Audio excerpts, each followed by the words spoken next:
Hello, everybody. Today I'm talking about how I'm learning Celsius practically. My name is Franklin, and this is first1000hours.com. Now, people that know me know I was born in Florida, and I like to let them know that, hey, I am a Floridian. I like the warm weather. And I especially like to tell people that when it's wintertime, and that's when I really claim that I am a Floridian. And I actually am. And I have spent time other places. I've been in Virginia, and when I was in Virginia, when I was 19 years old, that was the first time that I actually saw snow in real life. Before that time, I had seen snow on TV. But I've also lived in Arkansas and now Oklahoma and other places. I like the warm weather. I bear with the cold, but I'm very grateful for the spring. Now, I have been outside of the United States. I was in Bermuda for about 2.5 weeks, and I've been in Antigua for about 2 weeks, and then I was in Canada for maybe half of a day. But basically, I've just been here in the United States. In the United States, we measure temperature by Fahrenheit and not Celsius. And I wanted to change the way I was thinking about temperature because I wanted to relate to other people in other countries that use Celsius. And my language partners, they use Celsius. And maybe one day I might go to another Spanish speaking country, and that country probably is going to be using Celsius. And so what I did to help me understand Celsius in a practical way is I changed my phone settings to Celsius. And then on last Friday, I changed even my car thermometer settings to Celsius. And so now I have an opportunity to understand Celsius in a practical way. For example, when my phone said that it was 3 degrees Celsius outside, I went outside and I found out, whoa, it's really cold outside. I do not like this temperature at all. I'm a Floridian. I need to wear a big jacket and other warm clothes. So that was very cold to me.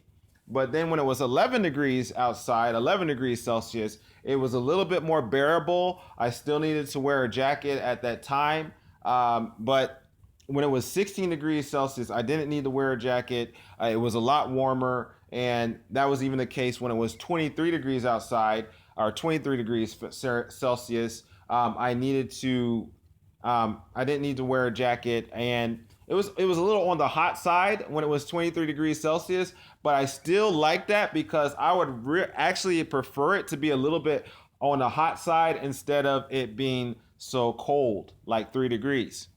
And the question I have is, should I think of Celsius in terms of Celsius or Fahrenheit? Which one is more effective?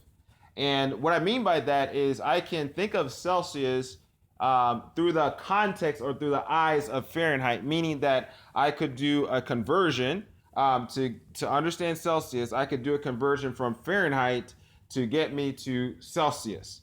And I could go on Google or something like that, like I've done in the past, and Google can translate a temperature in Fahrenheit to Celsius for myself or something like that. But I think it's more effective for myself personally to understand Celsius in the context of Celsius.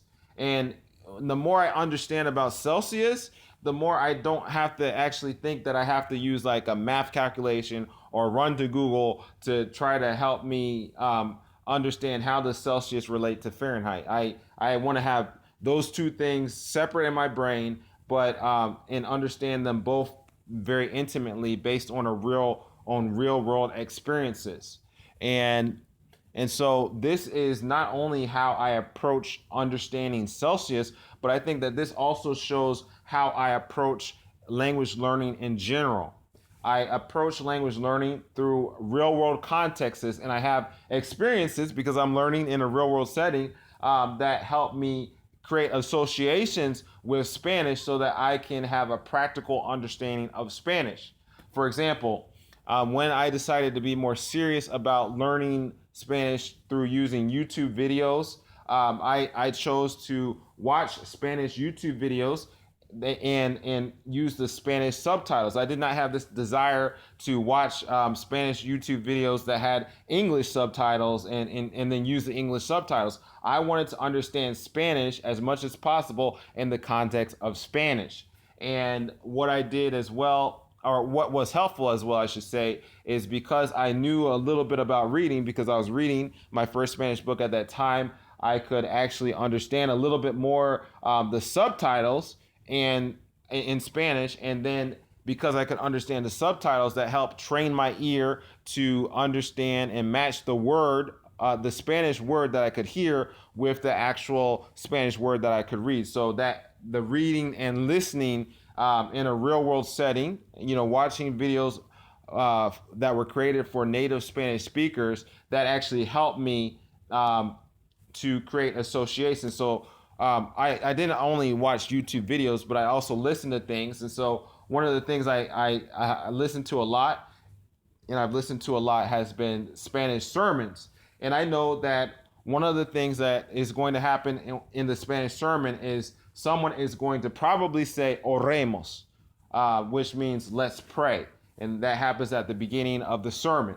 I know that when I watch different videos by women, Spanish women, at the end of the video, they might say something like un beso para ti, and they make this motion like they're blowing a kiss, and that's just how they end the video. So I have that association with the word kiss, with the end, something that happens at the end of a YouTube video. I mean, the video could be on the videos I watch where that's happened. It's been like technology videos or marketing videos, or a video where someone was just talking about their family, and then that's how they end it, or whatever. But those are associations I make, and the more practical associations I can have with the language, the more it actually makes the language help make sense to me overall. Just like now 3 degrees Celsius is not just something that's on a number on my phone, or a number that I see on my car thermometer reader. No, it's something that I have an experience with, and I'm much more likely to remember what 3 degrees Celsius is for myself in a practical sense, rather than trying to have this math formula, or running to Google and just trying to convert Fahrenheit to Celsius. And so that's my philosophy, and I have other videos on this channel of how I'm trying to learn Spanish in a real world context. But my question to you is this: how are you learning Celsius, especially if you're in the United States where we use Fahrenheit? How are you trying to learn Celsius?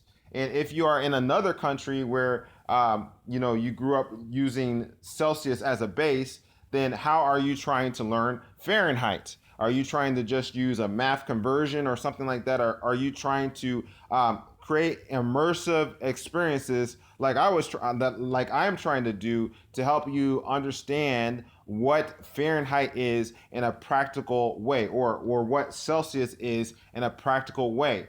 Please leave me a comment below this video. My name is Franklin, and this is 1000hours.com.